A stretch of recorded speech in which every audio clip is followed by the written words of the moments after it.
I'm Victoria Baines and I am Professor of Information Technology at Gresham College, which is London's oldest higher education institution. And there I write and lecture on technology and security. Goodness, my classics journey goes way back. I started learning Latin at school when I was 7, I think, and ancient Greek when I was 13. And I was very lucky to have some fantastic teachers. So a special shout out to Mr. Brown, who was my Latin teacher, because he introduced me to my favourite author of all time, who has stayed with me for, the best part of 35 years now. When I was 17 or 18 years old, I was absolutely determined that I was going to become a professional actor, and I was determined to join the Royal Shakespeare Company. But I tried to be very sensible, and I thought, no, I'll go to university and I'll get a degree and then I'll see if I can become an actor. My favourite author at the time was Juvenal, because he was my special subject, satires 3 and 10, I think, but also 1 possibly, at A-level. And I was very fortunate to be able to study classics at Oxford, so a 5-year course. And there I took Juvenal as my special subject again. And by the time I got to the end of my degree, I realised that I wanted to keep going with Juvenal. So I did a master's and a doctorate after 10 years of full-time higher education, most of it on Juvenal. I then decided to go and work in law enforcement. Now, that may seem like a bit of a jump, but what classics taught me is how to take apart very dense information, make sense of it, put it back together again, and tell people what I'd found. So I took all the skills that I learned in classics and started working on crime analysis. I spent 10 years in law enforcement working for a county force, then for the National Crime Agency, then for the European Police Office. Then I went to work for Facebook, so I've moved into big tech.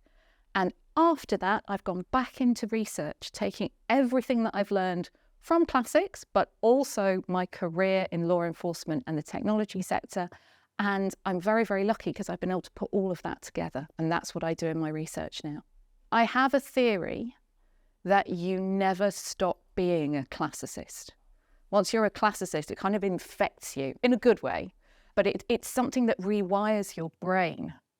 And particularly, learning the foundations of logic, of ethics, of aesthetics, what we all think is beautiful. But my favourite is rhetoric, learning how people put across their arguments, learning to spot when people are trying to persuade us of something. So throughout my career, I've seen echoes. It's almost a little bit like hearing voices. Once you're a classicist, you hear voices and echoes of previous speakers, of previous writers, of previous figures in history.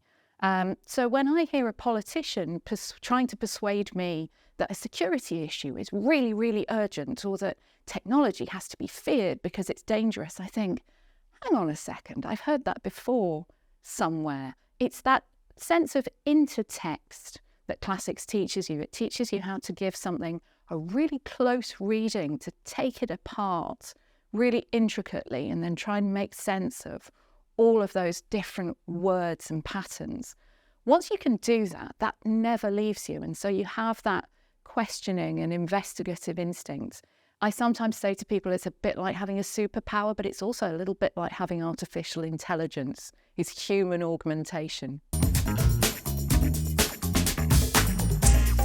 So one of the things I love most about classics is that it reminds us how little has changed, that the preoccupations of people in ancient Rome 2,000 years ago are just the same preoccupations that we have. We might have more advanced technology, we might have more advanced central heating and security systems. But actually, if we look at something like Roman satire, what are people concerned about? They're concerned about their jobs, they're concerned about their personal safety, they're concerned about their families, they're concerned about where their next meal's going to come from. They're concerned about insecurity, really.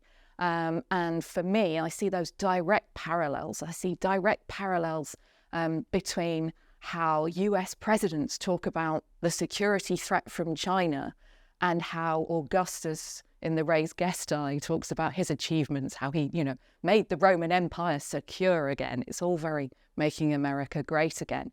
And I think classics is a brilliant tool to almost reassure ourselves that the human condition doesn't change a great deal. We have all of this fantastic technology at our disposal, but our basic needs and our wants don't change that much.